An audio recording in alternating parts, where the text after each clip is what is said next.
Talafalava and welcome to the Global Pasifika Success Podcast. I'm Andrew Fa'avali, your host.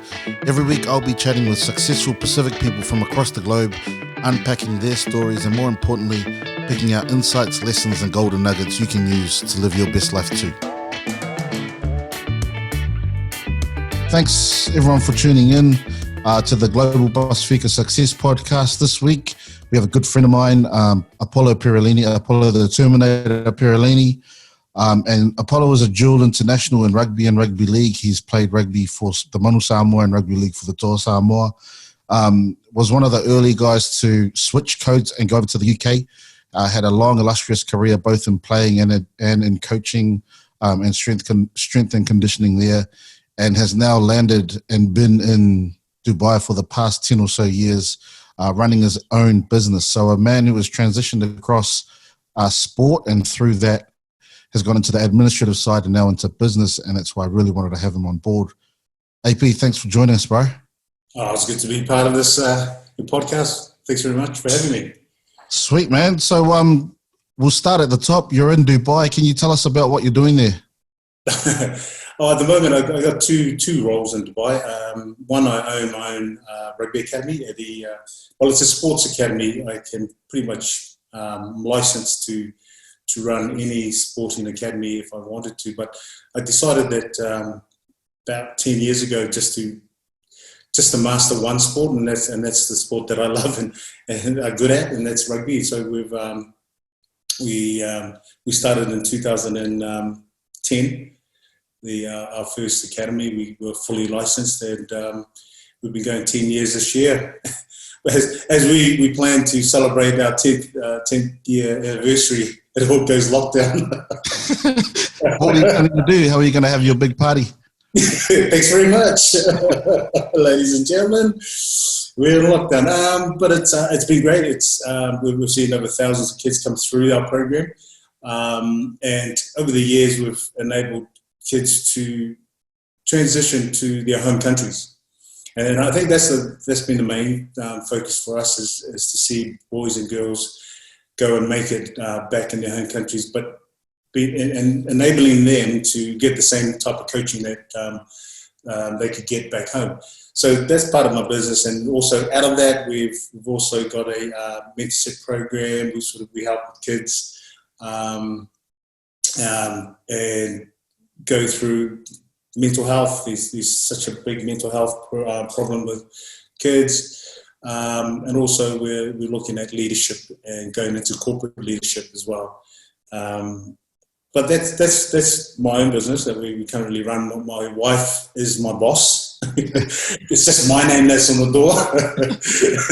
My name is on the door, but she runs it. She does all the admin, and we have a few staff members that help along the way.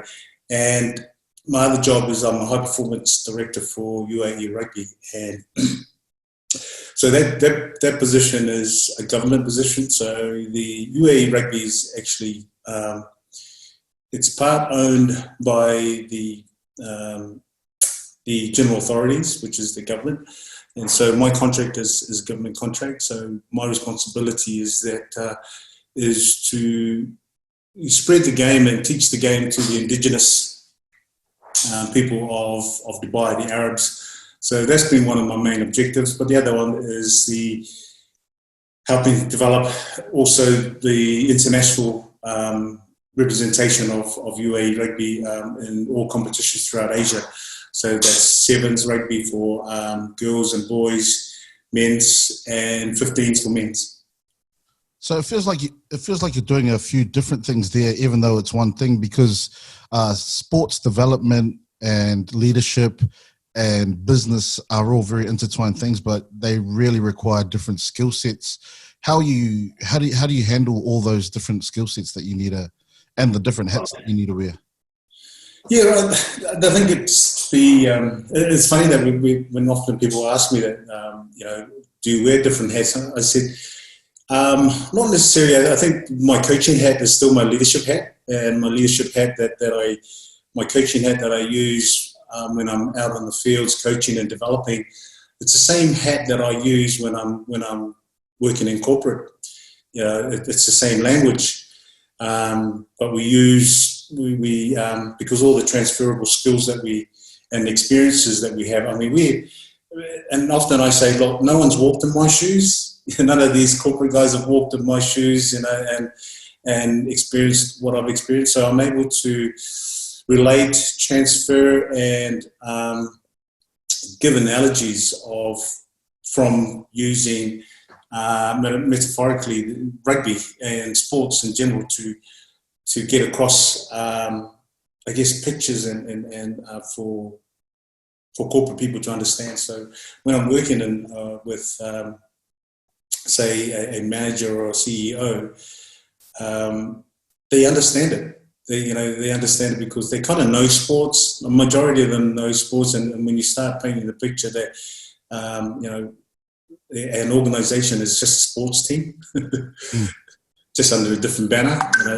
They have the same mantra. They kind of have the same goals to achieve and succeed, and they do go through the same failures as you do as a rugby team or any sports team. So I try and there's not very many hats that I wear, and I try and maintain. I guess the main important thing is just to maintain my integrity and everything that I do. Awesome, man. Tell us about Dubai for those people who haven't been there. Obviously, we were living there together about 10 years ago, but for those who haven't been there, just give us a little bit of imagery about Dubai, what it's about, who inhabits it, and who are the main people that are attracted to Dubai. Yeah, Dubai is it's kind of a very diverse sort of country. It's got more. It's so multicultural. It's unbelievable. And now, if I look across, it's the Arabs, the locals of Dubai are Emiratis, and they govern and rule this country. And we always say that we're just visitors here, and there are. Don't quote me on any of the population statistics, but I think 3/4 of the population are all expats and all visitors from all over the world, from Russia through all of Asia, Europe, to the US, and they've all come and established businesses here because it's quite a central hub to the Middle East and to Europe. It's very easy to get to Europe and Africa, Asia. All this region is quite is within touching distance, as opposed to being so far. Companies being so far apart. So Dubai is a nice trading hub for a lot of companies, and so here a lot of people are here. Basically, residents are just visitors here. We don't have permanent residency. We only have visitors residency, and every year, every second year, we apply for our residency to stay here. So the application process is repeated every 2 years. And so in order to stay here,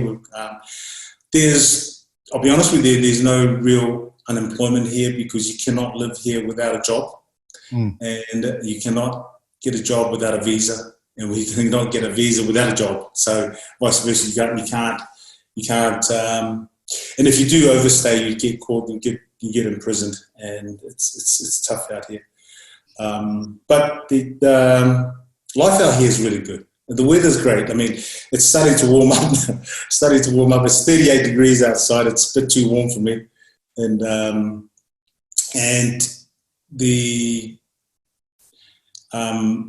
a lot of people here feel safe here, and I think the picture that people think about the Middle East is that it's war torn and there's a lot of conflict in the Middle East. Yes, there is, but where Dubai, Abu Dhabi, and Oman, this sort of region, this part of the region is quite safe, and I feel safe. It's a lovely place to live. It's so modern. It's Las Vegas on steroids. Yeah. So, because people who I come into contact with here in Australia and New Zealand, they often think, "Oh man, is it a big desert? And is it really strict in terms of Islamic law and stuff like that? Is there no drinking? And I think they've got the opposite of what actually happens. But the thing that I think about Dubai is that exactly what you said. If you're there, you have to have a high income to be able to support you, because there is no government support financially for especially for expats. And when I was there, and we were speaking to this just before, the rents were like $100,000. Yeah, it's come down. The market the rental market is really good for us consumers, because what's happened over the last 5 years is that everybody's gone out, all the construction companies, real estate, and just built so many homes, and thinking, it's the old mentality of Dubai: we'll build it, you'll come. Yeah, and that was the thing. It felt like whatever you thought you could actually make. Yeah, exactly. And what is it about that? Is it the attitude? Is it the financial abundance? Is it the fact that there was heaps of natural, like the oil was there?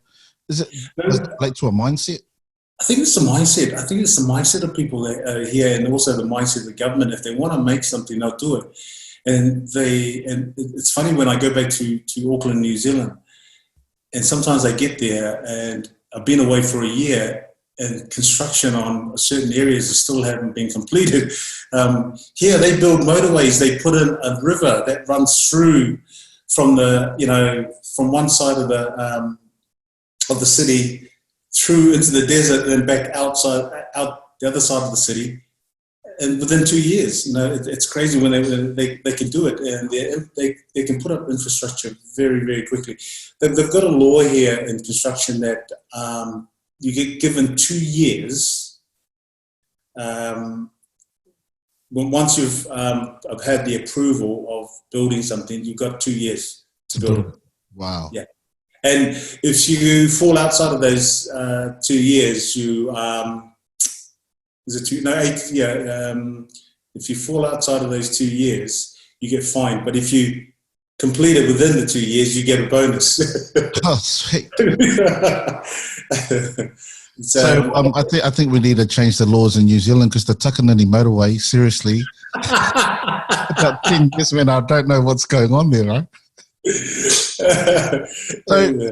you spoke about, no one's walked in your shoes. Can you try to put us in your shoes by taking us back? You were born in Samoa?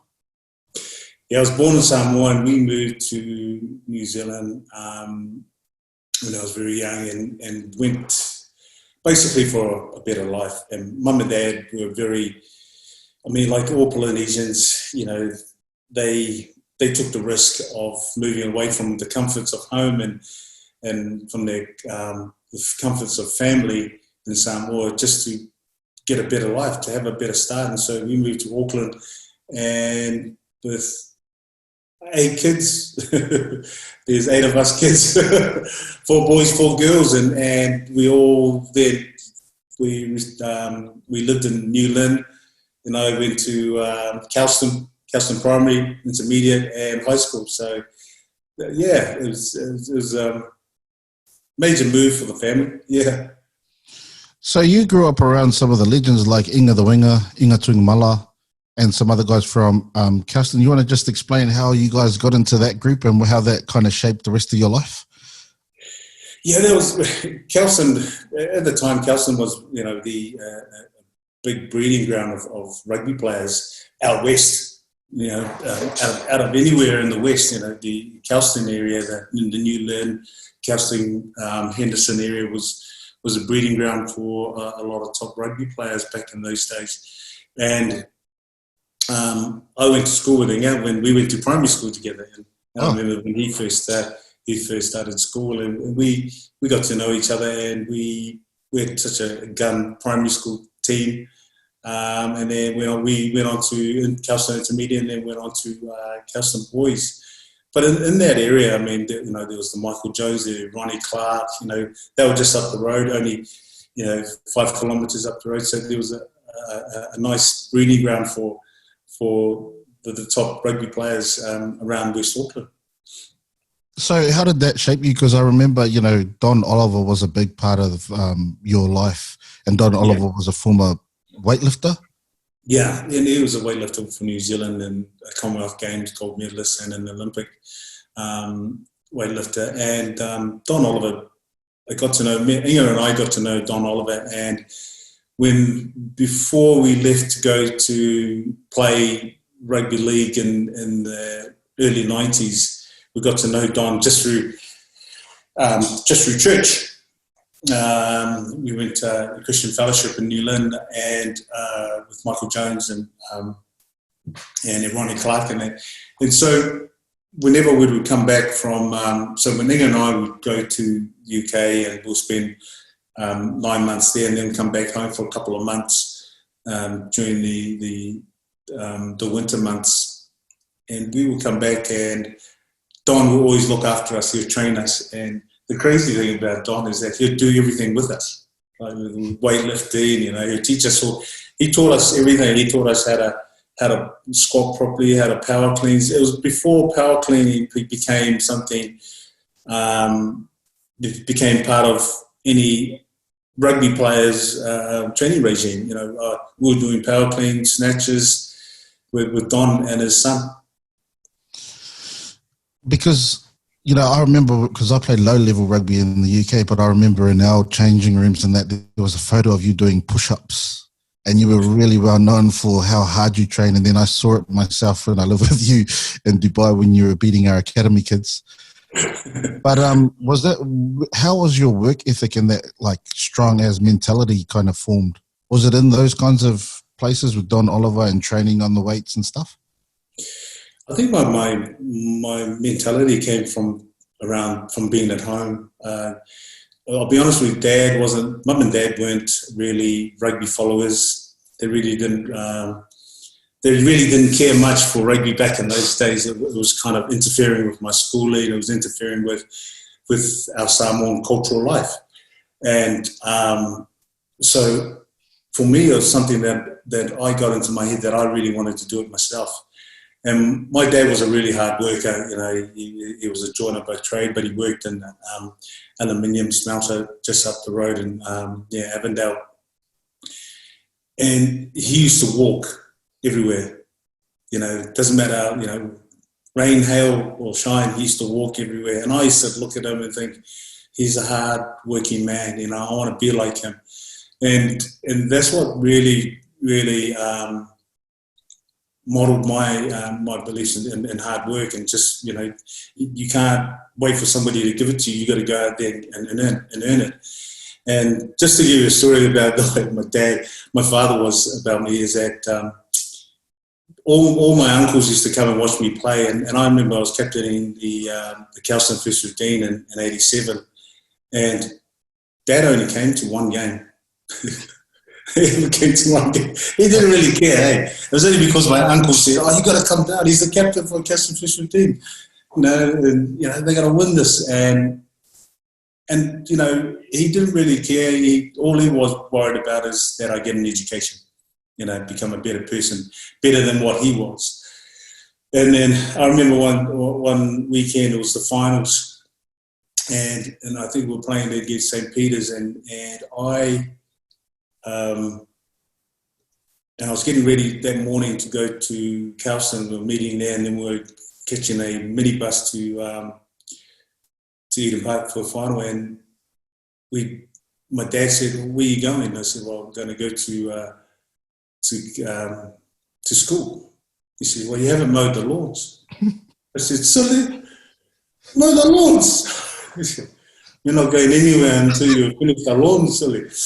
And so, that was the crazy thing. It was the final. Guys, give me a chance, Dad. No, there's no.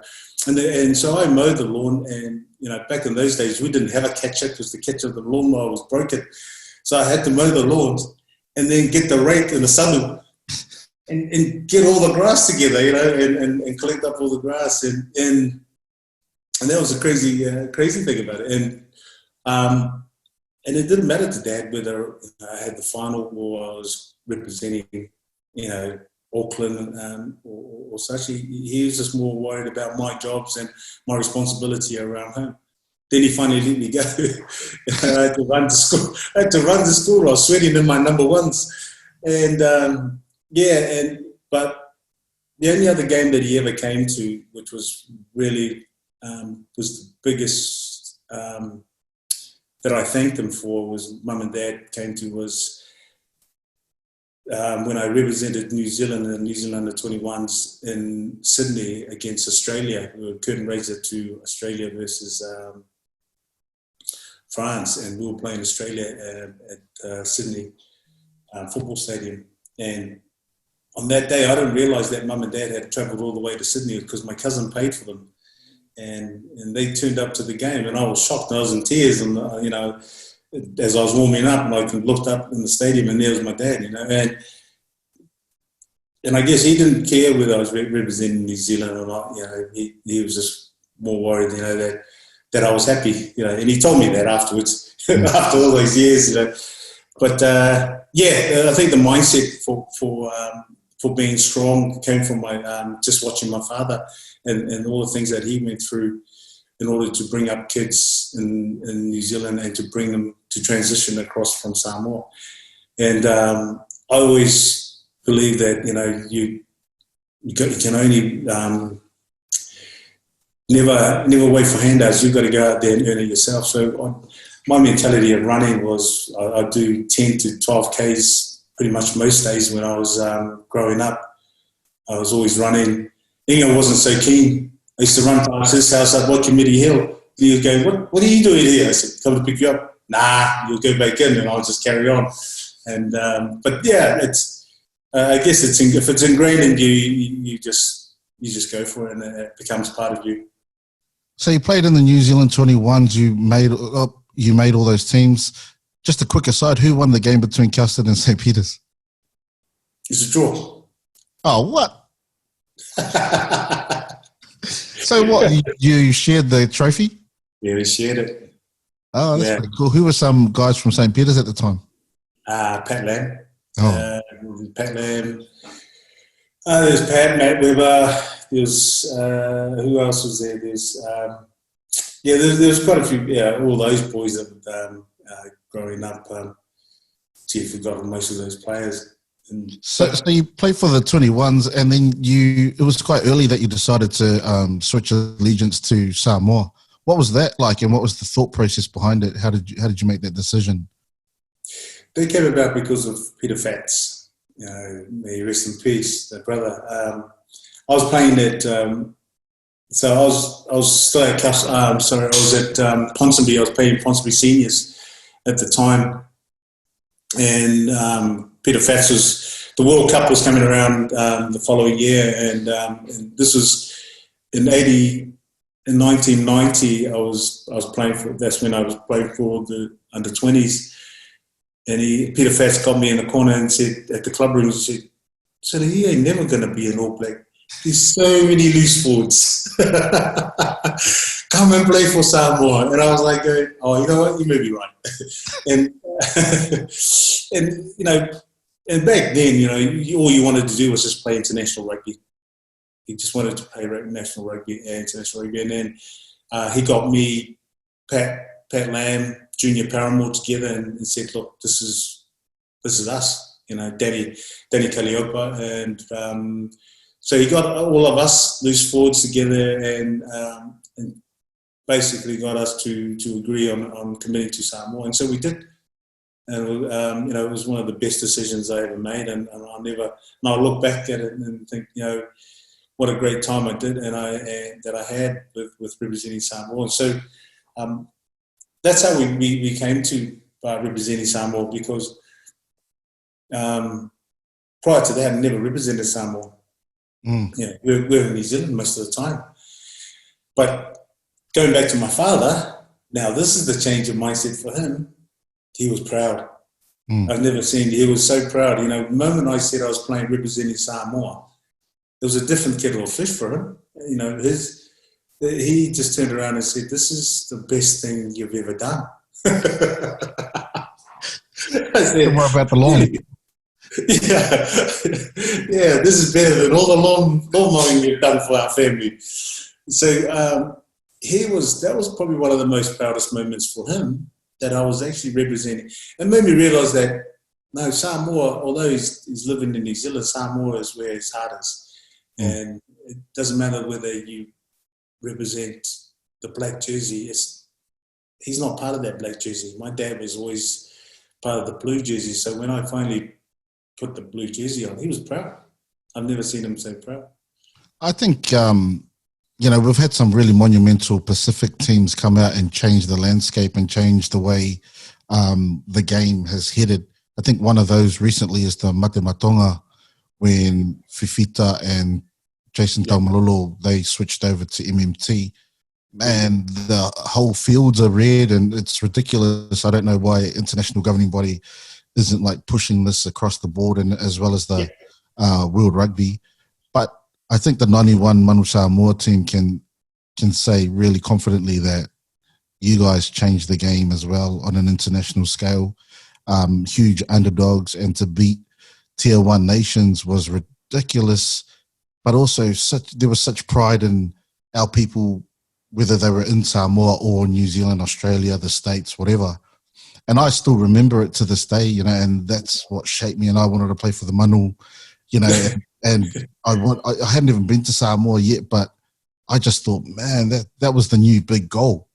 Yeah. It was never it was never in scope, but because what you guys did, it changed the whole game for many young people, and the legacy continues today. What was that like in 91? Yeah, that was, I never anticipated, I never ever thought that what we were doing was going to make a difference. And it really didn't, at the time, I still in the back of my mind, growing up in New Zealand most of my life, that I still wanted that black jersey. And I still wanted that black jersey. So wearing that blue jersey, I felt pride to represent my Samoan heritage, but I didn't think that was going to have that kind of impact on our people. And so when we went to the World Cup, and remember those days, it was all faxes. We used to get faxes, and I remember the building up to our first game. We got hundreds and hundreds of faxes. Even the hotel in the UK that we were staying in London before we moved to Wales, their fax machine broke because all the families are faxing through their best wishes, and then the same problem happened in Wales when we finally got to Cardiff.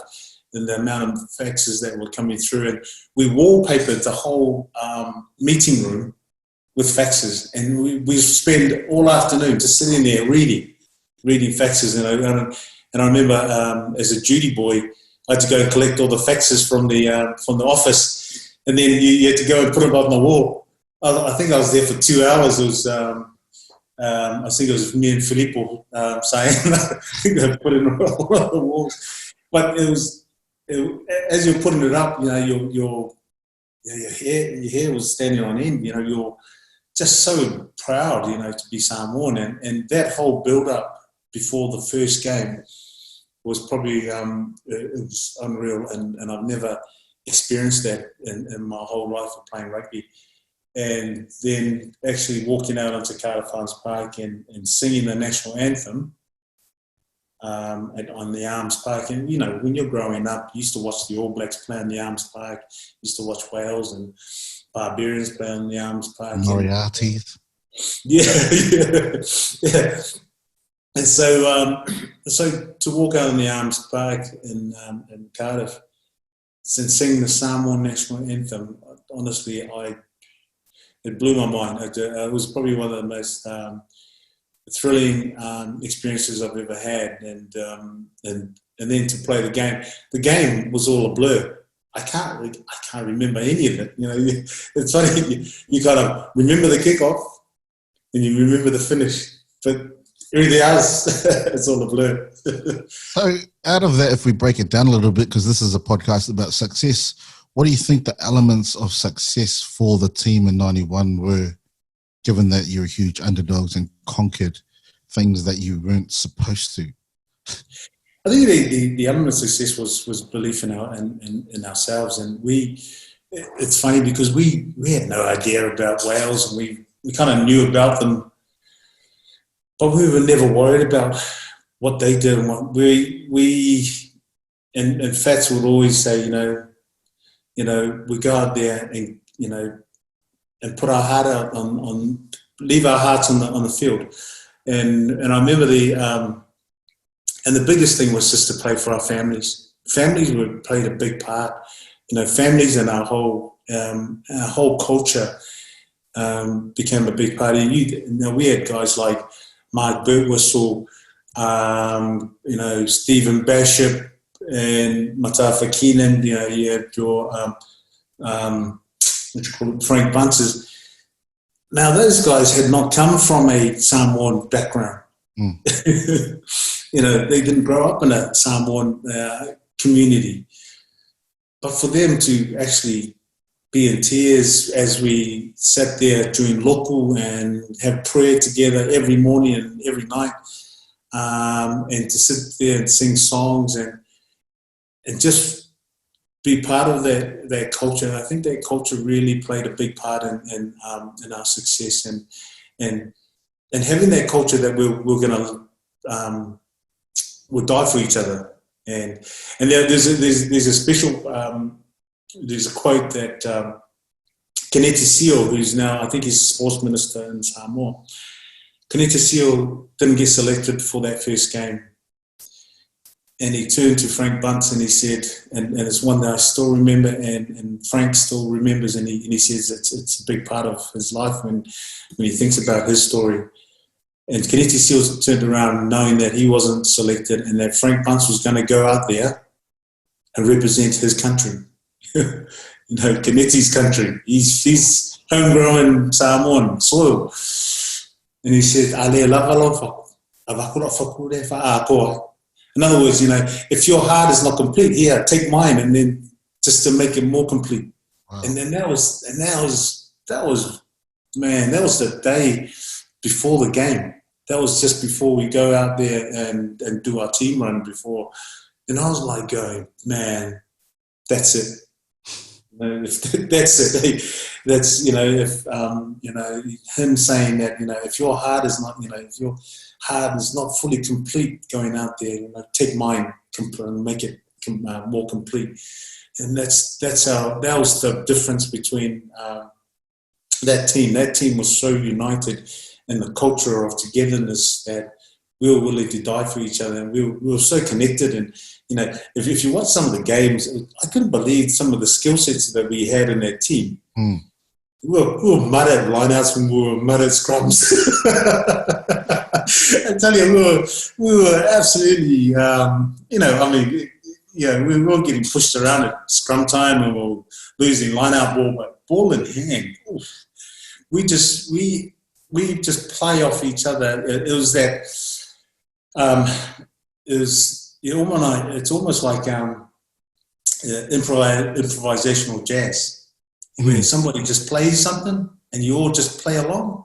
You all improvise, and then that's how we felt. When we played touch, we came off cues of people's movements. We got to know each other so well that it was almost like that's the only way I normally describe it as improvisational jazz. When somebody's got the ball, we all kind of just improvise to that person, and we just connect, and that was the difference. And like you said, success comes out of having a good culture, and that's our culture was tight. It was a family. It was about humility. We were very humble, in our wins. We will go back to the hotel and we'll give praise to our hotel people for looking after us. That's humility. Going back and thanking them for serving us dinner the night before. That's humility. So I think success comes out of having a good culture, and our culture was just believing in each other and working for each other. So it sounds like the values of courage, You had pride in yourselves and your people. You had trust between each other. You know, you had humility as a key component of that. And I think about the Fiji Sevens. Yeah. And the Fiji Sevens, if you have a look at how much they're resourced, way less than the New Zealand Sevens, way less than Australia, way less than USA, etc. But they won the gold medal at the Olympics. And I'm not sure if you've read Ben Ryan's book. He was the coach. Yeah. The book called Seven's Heaven, I think. But it's just an awesome book on organizational culture and intertwining it with Fijian culture. And I just love what the Fijians are doing at the moment too. That, you know, even the league team, how they sing their hymn before the game, it's beautiful. And then the Chiefs have gone over there and sung the hymn, and different groups are singing the hymn. It just speaks to the importance of culture and how culture can really impact. And I think, you know, one of the stories for Ben Ryan is that he landed there, he got out his speed gates, and he turned his speed gates on, and he was bamboozled as to why the Fijians were bringing up such low times. I mean, they were really slow. He was like, he knew that their top speed was really amazing, but it just wasn't happening. And then I think it was the strength and conditioner. He was a local man, and he wanders over to Ben Ryan and he says, "Hey, you might want to make them chase each other." So he turns the speed gates off and he just puts them at a separate tree. and then they chase each other, and that's where he sees the top speed. But then the strength and conditioner coach comes over and he says, "Oh, now you might want to put a rugby ball in the front guys' hands and see what kind of speeds they get to." And the quote was that he said it was a synchronized explosion. And he showed that, you know, before he could do the exercise science and all the clinical stuff, he needed to understand the culture. And I think, you know, with you've got the mix up because you've been in the cultural space, and then you're a S&C at St. Helens Rugby League and things like that. So I think you're sitting in a good space there. Yeah. But, any comments about that? Yeah, I mean, that's, yeah. I guess it's the mentality. Island mentality is that, you know, if you ask them just to run on their own and try and get a fast time, you're thinking, why?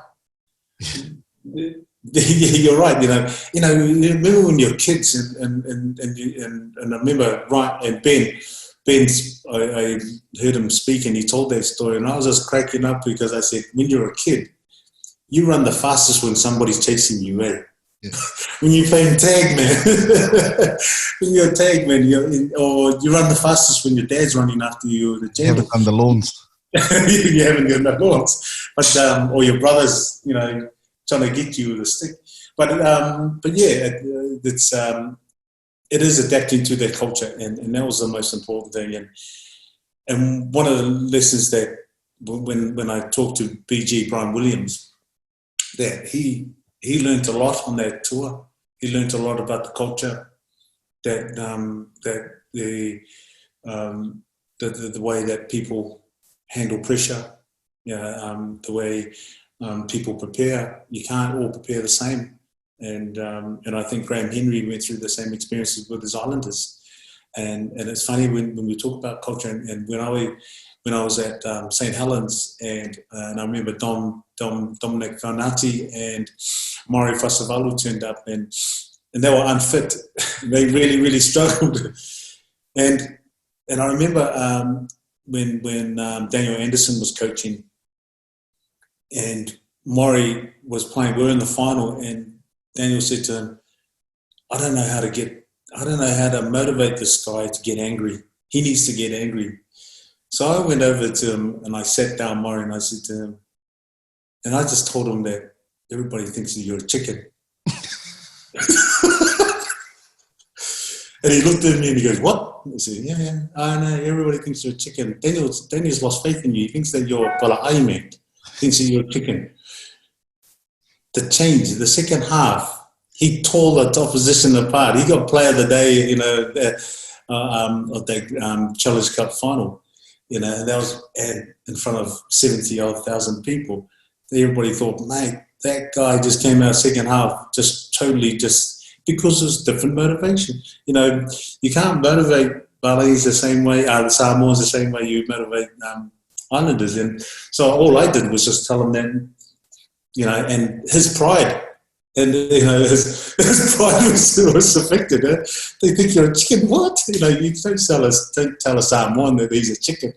So yeah, and so it's learning about cultures and the way people behave, and I think this is where I always think about the All Blacks and New Zealand teams. They really need somebody in there to be able to connect properly with the cultures of those Pacific Islanders. Yeah, and that's why it's key that you are surrounded by the Western mentality. You are surrounded by coaches who are being brought up, you know, and coach just the Western world way. And there's no one really there that can connect to the Pacific Islands from a cultural perspective. That can help them on the field and off the field, you know, and hence the reason why, you know, I think Sonny Bill came out of it saying, you know, he wasn't quite sure that, you know, the PIs are really getting looked after in there, eh? Yeah, it's a surprise because, you know, here in Australia we've got Rennie, the coach, Cook Island coach, and we've got a Pacific coach before the New Zealand All Blacks. But, you know, it'll be interesting to see. Damon said in this podcast, it'll be interesting to see also when we get administrators who are at the top, who are Pacific also. I just want to know, what about Dom? How did you motivate Dom? Dom's around here in Brisbane, lifting 1,000 kgs in his bench presses and his squats. Man, I guess what I'm saying about Dom is he's a massive man. You have to have trust before you can call someone a chicken, because I'll be too chicken to call Dom a chicken. Well, Dom is very different. I think Dom is so you know, when you approach Dom, it's knowing, and I always say that you've got to know people's personalities, and you've got to know how they think and sort of what their perspective is on the world. And whereas Maury was very different. He's a family man. He's very proud. So to call him a chicken, that really offended him. Whereas Dom is quite different. Dom, I would say, you know, mate, we're really relying on you.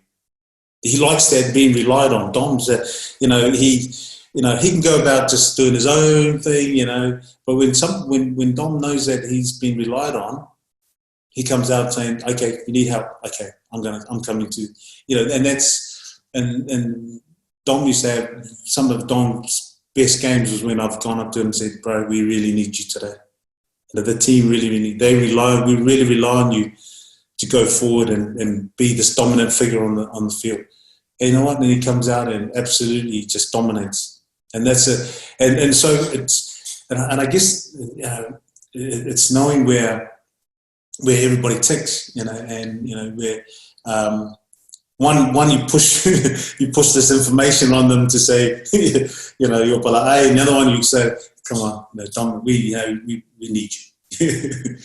We need you. And so and I think with in leadership and coaching or in business, you got to know your workers, you got to know your people, you know, you got to know your tribe. And if you don't know your tribe, you know, how do you get them to function the way you want them to function? And yeah, just a quick shout out to Dom and Pearl, because they're doing great things here, and they are working kind of to that. They're doing community work, they're helping in the community, and he's had a really good career after his footy. But talking about big dudes, you're a big dude naturally and physically. Obviously, you pump weights, do that. Then you were really aggressive on the tackle, and you earned yourself a nickname, the Terminator. What is it like carrying that mantle around, being the Terminator? That's probably the hardest nickname to have when you go into rugby league, because then everybody wants to take your head off and they want to test themselves against the Terminator. And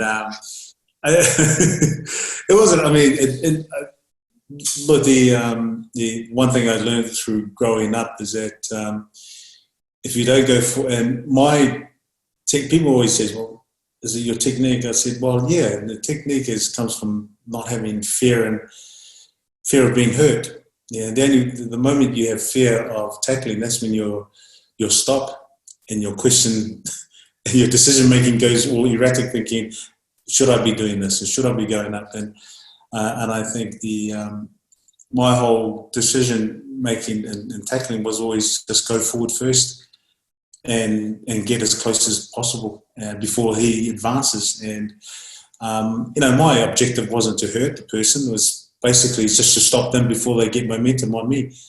And so and I was always I'm not one to absorb tackles. I'd rather to go in and be the impact by moving forward and taking control of that area and taking away the space.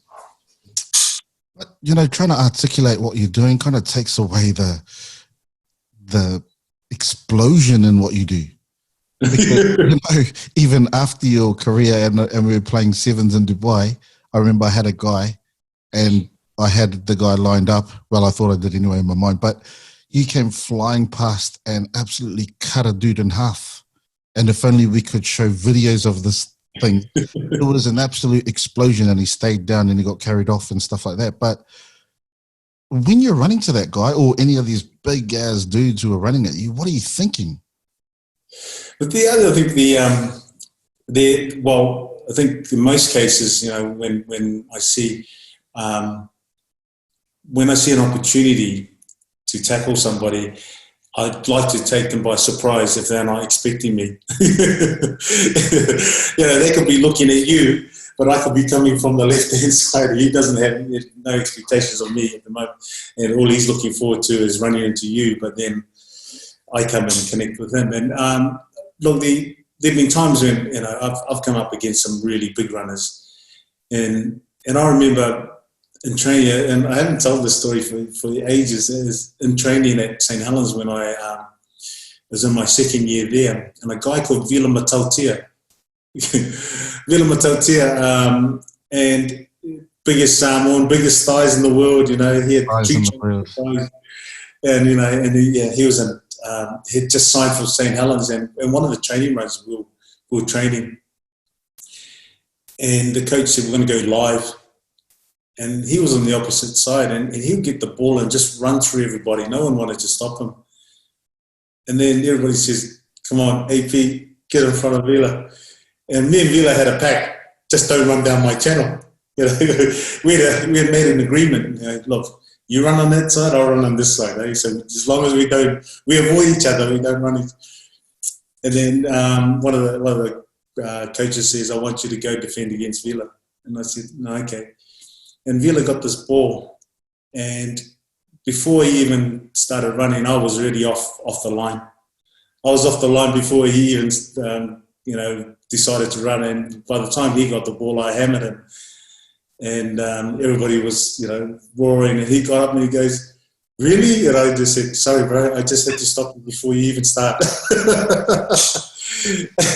and I guess my mentality is that get there before they even build momentum, in anything. And I guess that's what, for me, in life is get off the line. If I don't get off the line, I get left behind or I get in trouble. I'm in a vulnerable. I'll become vulnerable if you don't get off that line quick. And that's why I guess it's my fear of being vulnerable in defence. That's the reason why I come off that line. And I can use that analogy in life and business. If you don't come off that line, if we still stay doing what we're doing, even if we come out of COVID the same way we went in, we really haven't learned anything. So, and that's why it's important for me, in everything I do is that I've got to come off that line. I can't be in that comfort zone all the time, or else I'm vulnerable getting hit backwards. So when was the last time in life you felt like you kind of made a conscious decision to get off the line, whether it's in business or in even moving to Dubai? When was the last time you felt that? Yeah, I think the moving. There was a time in 2009. Remember when everything hit, and I remember me and you were working. We were part of an academy here, the elite academy, rugby academy here in Dubai, and everything all folded. the businesses, our main sponsor, had pulled out, and we were in that position that we either bail out or we stick at it, and I was at that crossroads whether to go back to the UK.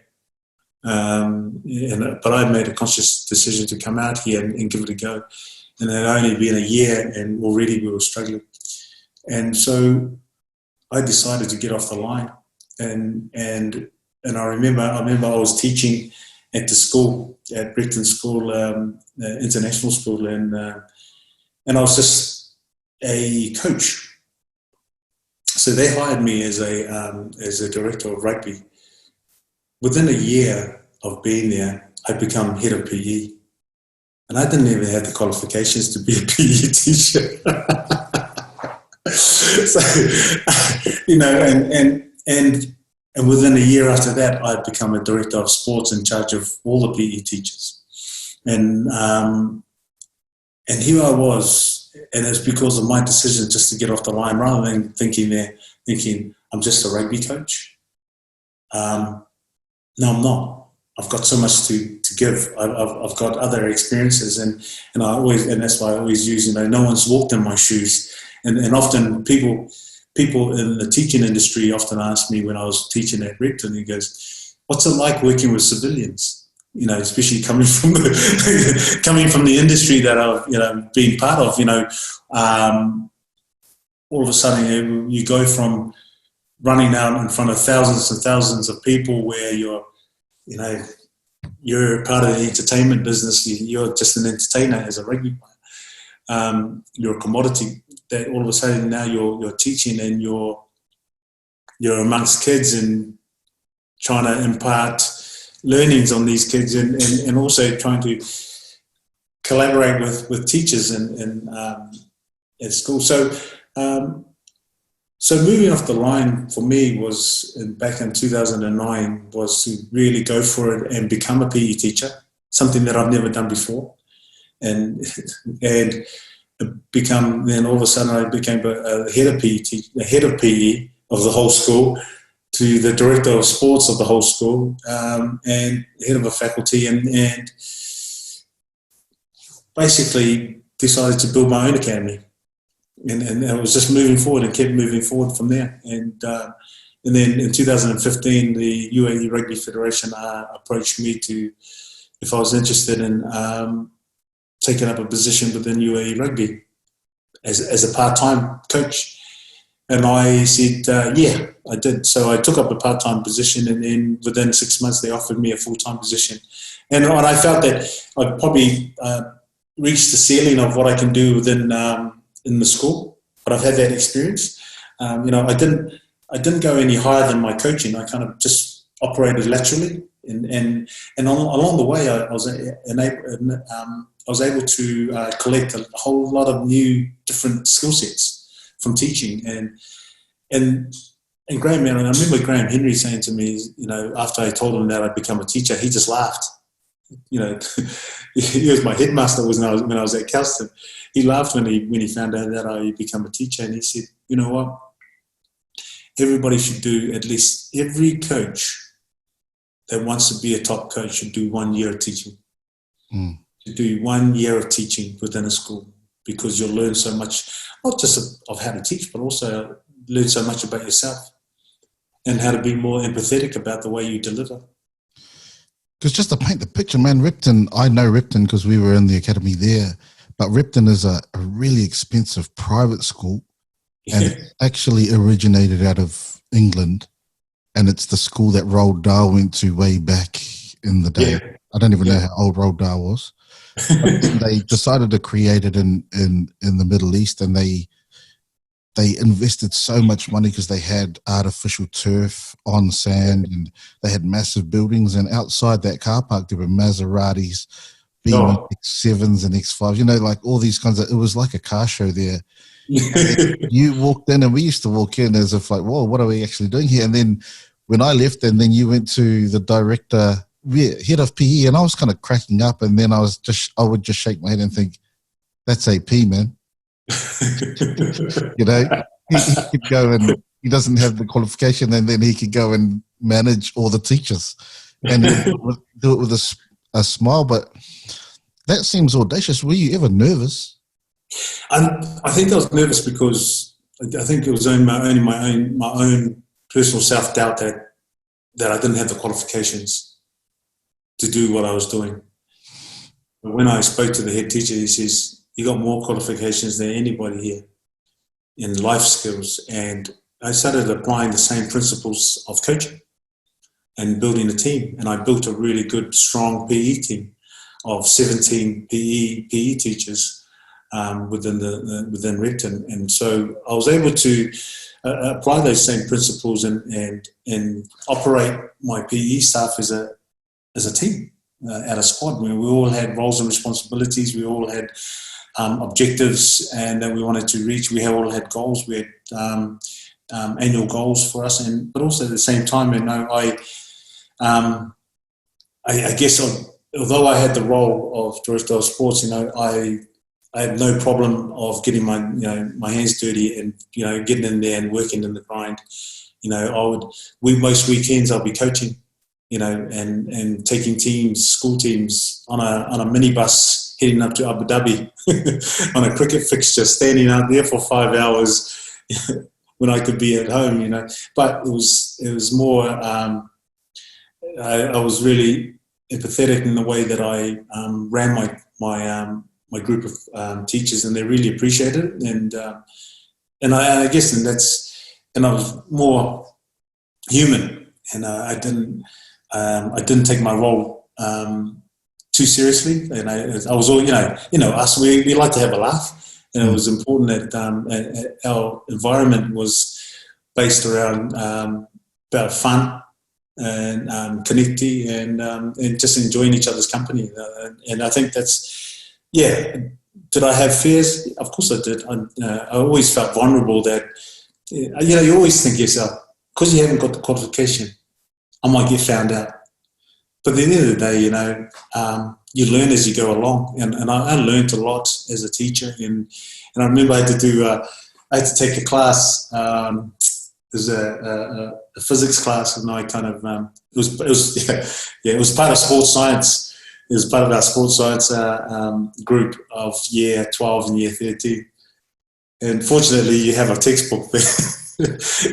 So I did the old bluff my way through a lesson, and I just opened up the textbook, put it on the overhead projector thing, and I said, "Yeah, okay, then start there." And I just played my way through, and I actually got the kids to do most of it. And it was a funny lesson because the reason why I remember it, because I got a lot of comments back from it, and I got the kids to actually come up with ideas on how this lesson should be done.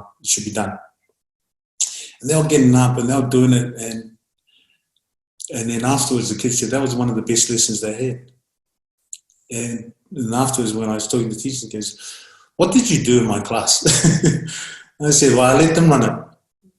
And it's only that I realized, independent learning is so important, and that and all you're doing is just getting them to reach those objectives themselves. But as long as you can guide them, even though I had no idea what I was teaching, I didn't need to know what I was teaching. All I needed to know is that here's a bit of a roadmap. I want you now to find your way through. And they did it. They did it as a class, and they knew what they were wanting to achieve. They knew their goals, what they were wanting, where they need to go. I just needed to provide that roadmap, even though I didn't know the road. So, when we're at the academy, and people won't know this for context, but actually getting a government job is a massive thing. It's really difficult to break into the Emirati culture, and because you've been coaching Emiratis or locals over there, you've obviously got their trust. But what I used to see at the academy was you were always speaking to the teachers. You knew how to network, and you knew that you were also a brand. And the Gary V's and the Frank Kearns and people like this are saying that you've got to have a brand, and you've got to understand that you as a person are you're a personal brand. So you were doing this in 42, eh? Yeah. Well, it's funny because, yeah, you say you're a brand, and it's the reason. I mean, if you're to look up my website, the academy is called Apollo Perelini Rugby Skills Academy. I didn't call it a Dubai Academy. I didn't call it an Elite Academy. I called it my name. And I felt you're right about branding. And at the end of the day, and I just decided that I give this Rugby Skills Academy my name, and make sure that my brand becomes part of that academy, and so that I guess it's trying to leave a legacy, and if it's like when you think about David Lloyd's. We think of David Lloyd's as a tennis player, but he now has gymnasiums and tennis clubs all over the world. And when people think about David Lloyd's, they think about that structure, that gym, even though they don't know the person, but they know the brand.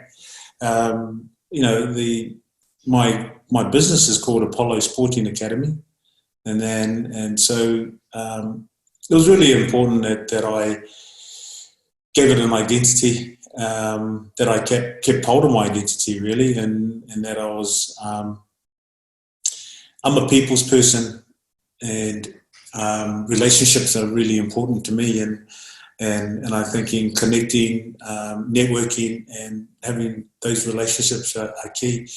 Even to this day, I mean, throughout COVID, throughout this whole lockdown period, I've been engaging. I'm still engaging with my students, my parents. I've created a COVID-19 community for all of my academy, and what we do is support each other. I post on there things of support, just videos of kids and performing trainings, and I think it's important that it is about building relationships and keeping those relationships, and making that your Apollo is an approachable person that I can just come and talk to. And so you were doing this with sponsors back at St. Helens and and at Sale Sharks. Yeah. I learned really early. A friend of mine who was a business owner, I think he was a lawyer, said to me, "Don't be the first to leave. Be the last to leave, and you'll get people wanting to be part of your network." And so, and I remember in 94, 95, I was going to dinners. We were going to St. Helens rugby dinners, and everybody was getting up after these dinners and just taking off to a bar or somewhere to drink. And I would sit there and just talk to all the different sponsors. And I ended up getting a Saab out of it. I got sponsors. I got a car sponsor. I got various sponsors, and I guess, and people go, "Oh, gee, you've been schmoozing." And I said, "Well, no, just give me my time. That's all people want is just your time. They don't want, if they can help, people want to help. And one thing I found is that there are people want to help, and they want to help you, but you've got to engage with them in order for them to help you. And so what was important for me in the early part of my career is to engage with people. And it's not with an ulterior motive, it's just to engage. And I gained a lot of friendships that I still have right now. I still connect with them even during this time, and they're guys, they were fans of the game, they were fans of the team, and they wanted to support you by sponsoring you, but at the same time, you got a good relationship out of it. That's awesome, because I think there's a lot of opportunity for current players to take that on board, especially because the large opportunity is there while they're playing. And then, like you've got these relationships that are going beyond your playing days and into business now. I guess the question for most is, if you are personal branding, because I've got a mentor who's told me to personal brand for ages, and to be honest, man, I've been fearful. And also, this podcast was meant to come out last year, as you know.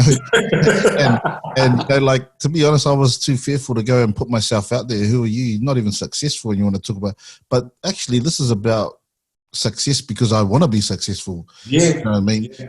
But the other side of personal branding is accountability and expectation. How do you handle that? Yeah, I mean, look, I think one of the biggest, a friend of mine always says, look, if you keep your character, everything will look after itself. And I think it's important that the biggest part of me is making sure that I maintain good character, and accountability will come as part of that, and a lot of that comes out of my faith, my Christian faith, the believing what I believe in, that you are always accountable to everybody. You're a representative of your faith, and the first, if you do something silly and you're doing something that you shouldn't be doing, and people look at you, you're supposed to be a brand, and not just a representative of your own brand, but you're also a representative of your faith, your family, and the friendships that you keep, and so and I think it's important that you're who you are, who you say you are. Sorry. You are who you say you are. It's no good saying, "Oh yeah, I'm Terminator Perelini, I'm all this, all that," and not be that. That's all. It's all fake news. As Trump would say, it's all fake news. This guy's an imposter. He's all fake news. And I think it's being genuine. Those are all characteristics that. It's funny. I was doing this.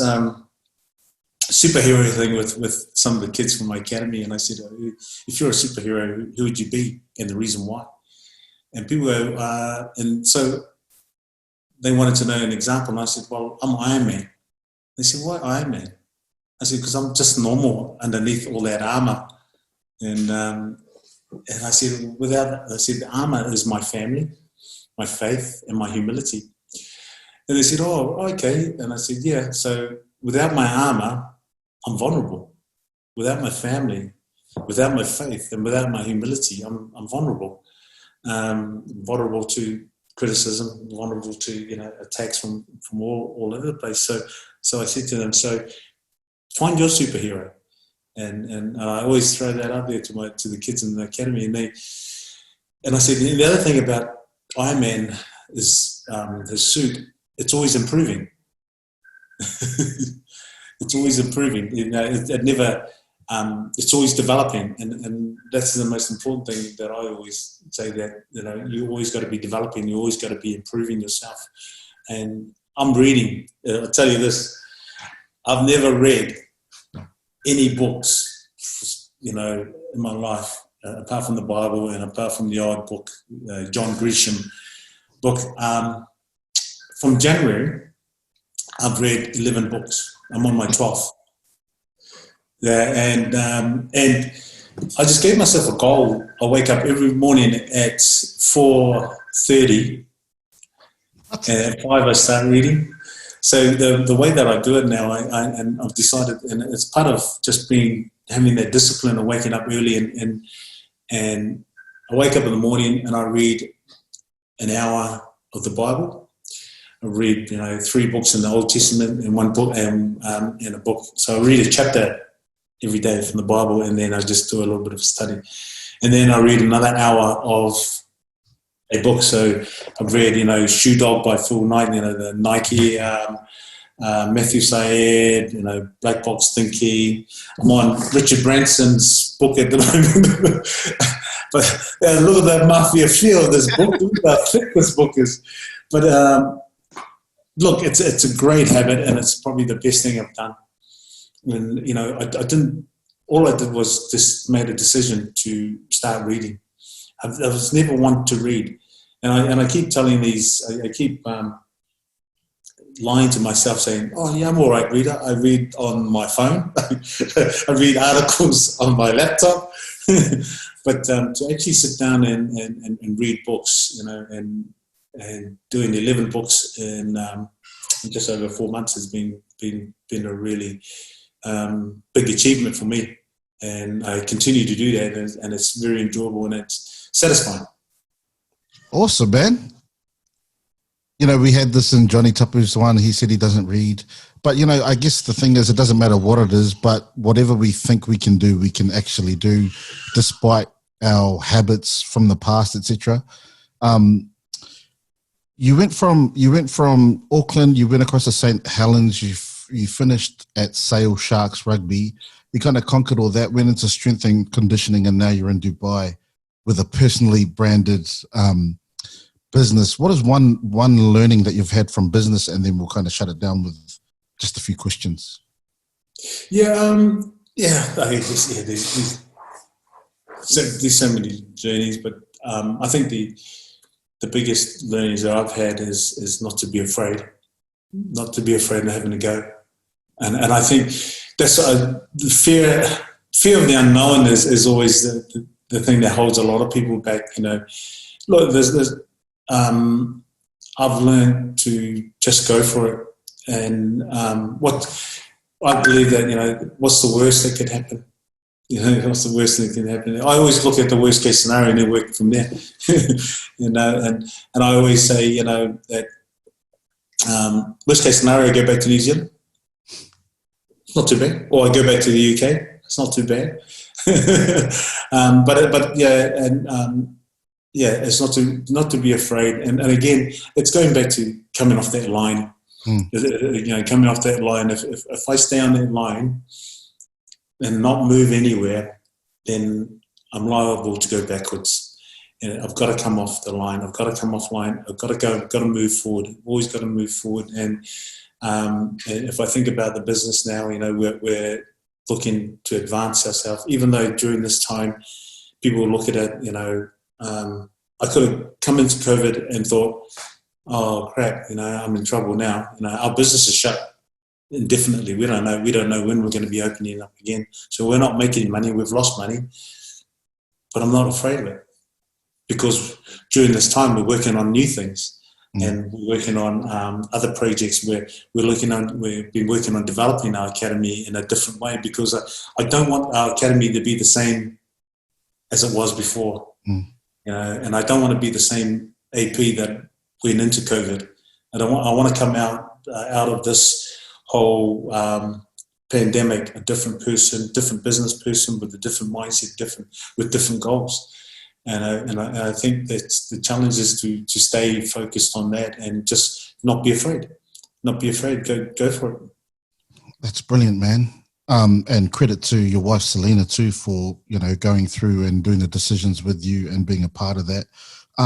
Just for interest, who was your favorite coach? Favorite coach is to be coached under? Yeah. Yeah, it was a guy called Wyn Jones. He coached Ponsonby. He coached Kelston. He coached Kelston for 15, and he also coached Ponsonby afterwards. He was a Welsh coach. He was a Welsh PE teacher at Kelston, and he was one of my favourite coaches. And I think the reason why I really loved him is that he really cared, really cared, and I think that's sometimes that's what's missing in a lot of people's coaching. And I learn a lot from coaches, good coaches. You always remember your bad ones. You remember your bad ones and your good ones. But one of my favourite coaches is a guy called Wyn Jones, and lovely man, and really cared for me when I was only 14. Awesome, good on him. Where is he now? I don't know. I know. All I remember, he was at Kelston. I met him when I went there 50th anniversary back in, I don't know, was it 2000? But it was it was. There's one. There's a few. And I remember, it's funny when you talk about, I was talking about this the other day with my wife, saying that when I was growing up, when I was playing for Ponsonby Kelston, because that was kind of the feeder to Ponsonby, but was located in Kelston. Because our parents, all the Islanders didn't have parents that come to the games. So all the Balangi parents would taxi all the Islanders around. And it was so funny because I said, I used to have this neighbour whose son used to play with us, and then the son stopped playing, and the neighbour would still take us. The the parents will still come and take us to the games. And she'll make us a packed lunch, fill it up with cookies, sandwiches, take us to the games, because she knew that, the parents knew that we didn't have lifts. But even though the son was dropped out of rugby, the Parangi parents still took us, took and looked after us for years. Yeah, it's just unreal when I think about that experience. What about a teammate? Who did you like strapping your boots on with? There's a lot of good players that I enjoyed when I was at when I was at Ponsonby. I always enjoyed strapping my boots on with a guy called Daniel Manu. Do you remember Daniel Manu? Yeah, played for Australia. He played for Australia, and me and Dan, and I remember we played at Auckland together. And he came to Ponsonby, and when we left school, because he went to I think he went to Marcelin College, and he came to Ponsonby. I managed to get him to Ponsonby, and we played against Marist, and he was marking Zinzan Brook, and I was marking Pat Lam, and we absolutely destroyed them on that day. And me and him had and our number 8 was a guy called Ross Thompson, and he would, he was the white number 8, and then you had these 2 brownies on the edge of the scrum. And he used to call us his Rottweilers. He says, "Oh yeah, you're on my Rottweilers. I just unleash you onto Marist." And I used to love playing with Dan, and because whenever we went out there, we'd just go hunting. And we would enjoy each other's game and company on the field. And I guess it was the same when I played for Samoa. I enjoyed playing with Pat. Pat was he's very intelligent. He's an intelligent coach now. He was an intelligent player, and Pat would always he was my voice in my ear all the time. He was always talking to me, and anybody who's ever played with Pat Lam would agree that he was the most vocal captain, but in a good way. He had very constructive and very technical in everything that he would talk about. And he would always talk to me on the field, and so that was he was one of the best guys I managed to lace boots alongside. What about your most memorable game? Most memorable game? I tell you the most memorable game, and I posted it on LinkedIn, and it's just been shown. It was shown in BBC 2 weeks ago. It was playing for St Helens. It was a '96 Challenge Cup final, and and before the game, and I remember we were sitting in the night before, we were talking about processes and outcomes, and it's the first time I heard that term. This is '96, and the coach said to us, "Listen, I don't want you to focus on. I want you to forget the result. We're not playing for the cup. We're just going out there. We're going to play for each other, but we're going to play in processes. We're just going to think about the processes." And it made us write up the processes, our set of sixes, my roles and responsibility. I needed to take the ball up. We needed to get to the 50. When you divide up the pitch, left, the middle's 50, and then the far right is 100%. So he said, get to the 50, and let's look for a kick, put the kick up. So, and that was our game plan. And we scored early, and then all of a sudden we were down by 17 points with about 20 minutes to go. And we ended up scoring 3 tries in a row with just from kicks via processes. But I remember we got scored against, and the reason why it's memorable is that the day before, I prayed for the team. I said a prayer at our dinner, when our meeting. The coach just said, "Oh, can you say a prayer?" And it was the first time he ever asked me to say a prayer. and then that morning, and I was reading from Psalms, and I remember, and I mentioned it at breakfast to a few of the players, and I said, "Look, I just read from Psalms, and I forgot the passage now. I've got to look it up. And it says, for the Lord is just and will not forsake his saints. The St. Helen. For the Lord is just and will not forsake his saints. That was the reading of that morning. Anyway, so we played the game, and we got 17 points behind with 20 minutes to go, and everybody's head kind of looked at each other. And they just scored, and we went to behind the post, and we looked at each other, and all in my mind was thinking, for the Lord is just and will not forsake his saints. And I was literally just quoting that scripture in my mind. And anyway, so we played, and within 2 minutes after that, because we were talking about processes, let's just get to the 50, we'll put a kick up, and we'll see what happens. We did exactly that. Put a kick up, we scored. We come back, kick off, get to the 50, we put a kick up, we scored. We scored 3 tries from kicks. And you scored one, eh? I scored the last one. Now, this is where, so we were still within a try. They could still get a try and win the game. And I remember Bobby saying, with 2 minutes to go, he turned around and he said, look, we need one more try just to put it out of reach. And I started praying, and I said, God, if you want to try, can you do it through me? And it was the greatest comeback. It was the greatest ever comeback in a grand final. It was the greatest ever comeback, and I just got the ball, and then there it goes, and I went through and I scored a try, the final try of the game, with 2 minutes to go, and everybody just. But the reason why it was so memorable is that everybody was jumping on me and was saying, "Praise the Lord, praise the Lord." Wow. These are all these heathens, man. It was, That was cool. and I guess that was really memorable because it had been 20 odd years since St. Helens had ever won the cup. And when we went back, the streets were lined, all the streets were lined with, fans, and we were on an open bus, and we went through the whole town for about 2.5 hours. We drove through the town, and it was unbelievable. It was one of the greatest experiences, and biggest, it was one of the best memories. And the reason why they're memories is because of the nature of the game, my faith within that game.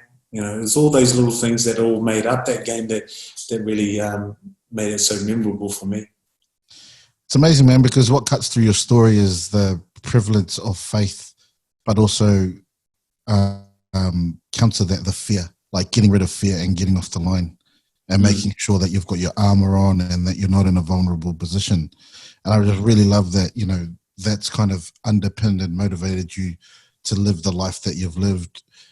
Not many people have transitioned out of footy or between codes and then into coaching and then into teaching and then into your own academy across the hemispheres and across the globe. And so what's the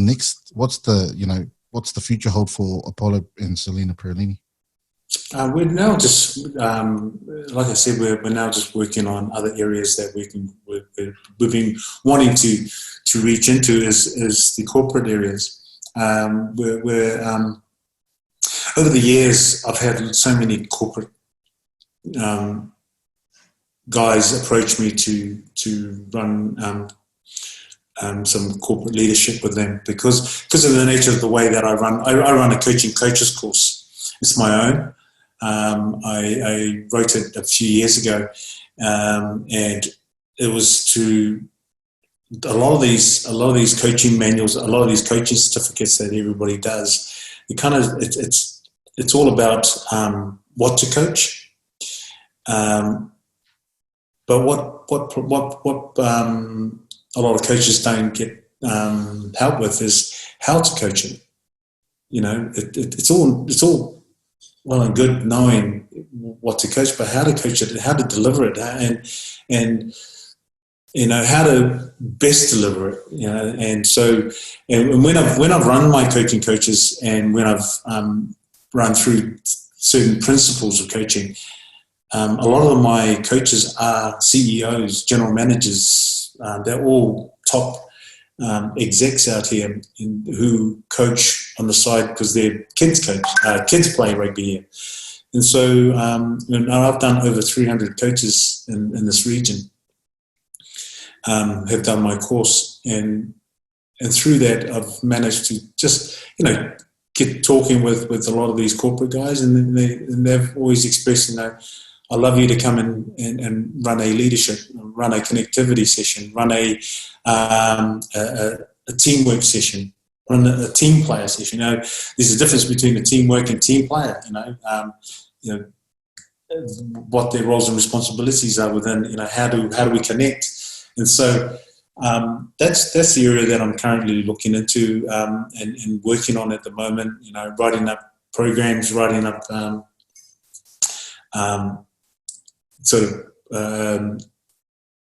systems that I can then implement into the corporate world. And it's been quite exciting because you learn a lot about yourself again. You're branching into something that you haven't done before. Mm. But like I said in the start of our conversation, is that coaching is coaching. Mm. Coaching is coaching. You just alter your hat. Your hat is still the same, but you just alter and the language that you use, but you just alter it to a different audience. And I'm now used to building high-performing teams. So why can't I build a high-performing organisation? So they all still run under the same principles, cultures, values, everything. They're all very similar to that of a rugby team. You use the same analogies and metaphors to for them to understand everything. Getting the signature system. Yeah. That's the one. No, that's cool, man. Hey, thanks so much. Really appreciate the chat. We can't really do justice in terms of extracting all the gold out of your whole career, whether it was personal and family, whether it was migrating from Samoa to New Zealand, rugby league, business, and the future. But, we can always get you back on. I'm really looking forward to the next chapter for you guys and taking all that you've learned into the corporate space. I think there's a lot to be taken there. And I've seen kind of some football players do it, but because of all the runs on the board, I think you're in a prime position to do it with mana and to do it in a really authentic way with experience in all those realms and across all those cultures and across all those countries. So I really appreciate your time, man. Thank you so much. Congratulations to yourself and Selena. Another big accomplishment we haven't talked about is that you've raised two awesome boys, men, Caleb and Noah. And so congratulations on being awesome parents, but also being awesome in so many other realms. Thank you. Thank you for having me, man. It's really good to catch up and good to be on your show.